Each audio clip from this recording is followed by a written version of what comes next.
Hello, Star Citizens, and welcome to another IAE video. And we only got a few days left. As you can see on the screen, we only got 3 days left and a few minutes, give or take. We did announce our winners for our monthly contest on the latest live stream, so go check that out. 2 of them are announced at the beginning, and then 1 is announced at the end. I think, well, one of them has for sure already claimed their prize. Actually, the other 2, I do think both of them know they have the prize. So if you just wanted to go see that stream, you know, that's pretty much how we'll do it, just to, you know, have some solidarity in the fact that it is indeed random.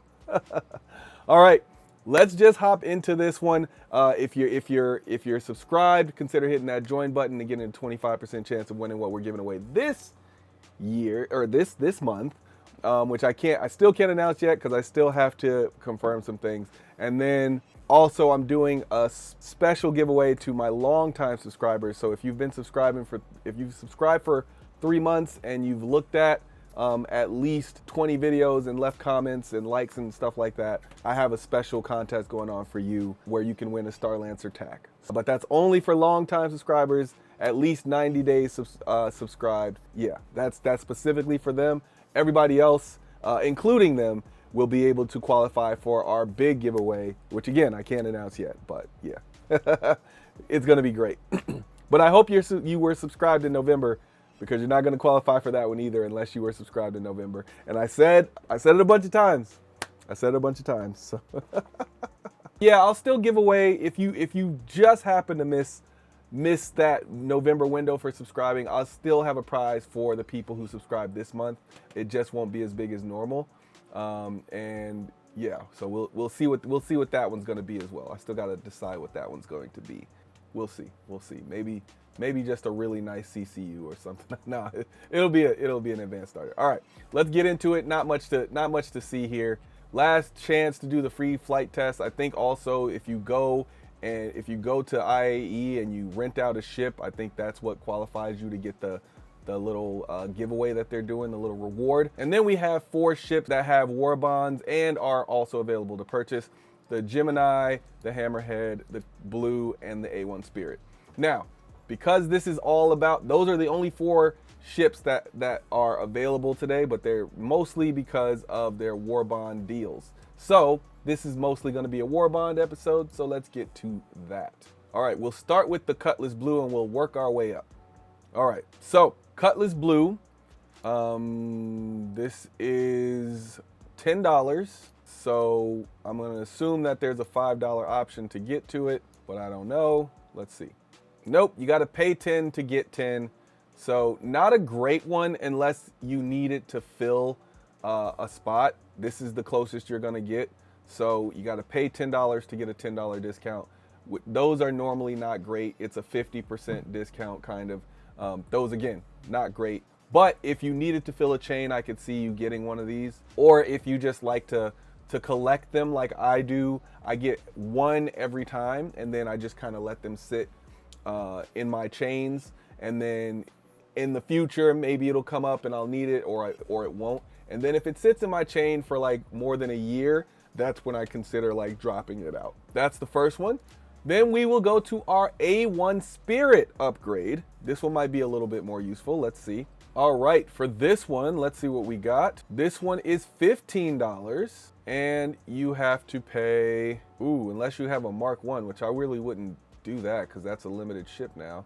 So let's say, which one of these ships is most likely to always be available? I'd probably say either the Cutlass Blue or the Saber. Nah, I like going with combat ships. They're less likely to go up in price. So let's go with the Saber. Even though the Saber did just go up in price, I think that's pretty much where it's going to stay. It's actually what makes it safe is that it just went up in price. So Saber to the A1 Spirit, so $10 to get 15. That's better than the Cutlass Blue upgrade, but not by much. I think that's 66%, 67%, which isn't the best, but it's better. So I could see a lot more people getting this one, especially, so the first one I'd say is bad. This second one I'd say is decent, not great, but decent. So I could see more people getting this one, maybe to fill those gaps. All right, let's go to our Gemini. I have a feeling this one's gonna be the best one because of where it sits. So let's see. All right, so we got the Gemini here. Looks like it's saving 25. And at 315, we got to pay 15 to get 25. That is, I think, a little bit better. So let's see. We got a few options here. Not the Scythe, that's extremely limited. Starfarer comes up a few times during the year. Eclipse, I have no idea about this. I think the safest bet here is the Starfarer, but I don't know if that one's commonly available.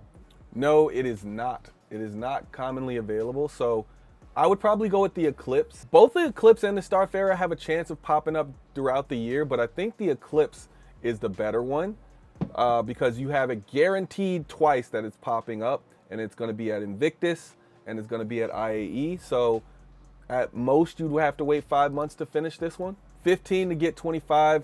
Again, this is decent, better than the other ones, but still, I would still only put it at decent. So, I mean, that's pretty much all you can ask for at this particular IAE. But we'll look at this last one, the Hammerhead at 725. It's not going to be very useful to a lot of people unless right now you're trying to get to that very expensive Polaris. Yep, it's 50 bucks. All right, so at 50 bucks. How much do we have to pay to get to it? I'm gonna guess you gotta pay 25 because 675 means you can't come from something like the Valkyrie. Yep, so you gotta pay 25 to get 50. Again, another 50%. You gotta put $25 into the game to get $50 worth of value out. So unless you're really trying to get to the Hammerhead, what are the expensive ships now? Now that everything's went up in price, it's kind of hard to see. So unless you're trying to get to the Hammerhead, the Hull E, the A2, the Pioneer, or the Polaris, unless you're trying to get to one of those ships, this is going to be completely useless for you.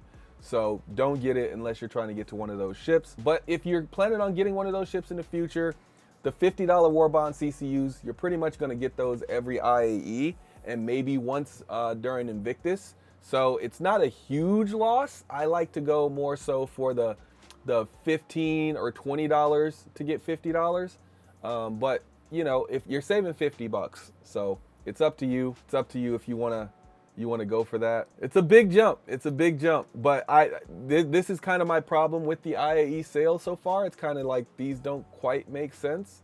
I would have rather it been 630 that you save 45 or save 40 rather than saving 50, just so I could be able to upgrade to it from the Valkyrie, because that just fits into the CCU chain thing a lot more. So yeah, these are more so, again, another day of if you need it, it's good, but if you don't need it, it's meh. Except for this first one, the Cutlass Blue. This one is kind of probably the worst one out of the bunch, and again, unless you need it to fill a gap. So yeah, hopefully we get some better ones tomorrow. I do think I do like that they're like releasing 4 of them a day. Hopefully they keep that going, just because this is gonna allow a lot of people to close those little gaps that they have. But yeah, that's all I got for today. Very short video, and I'm happy that it's a short video because that gives me time later to play Star Citizen, which I've been trying to do for like a week now, but gotta work. All right, I will see you in the next one. Thanks for watching this one, and shout out to the members. Peace.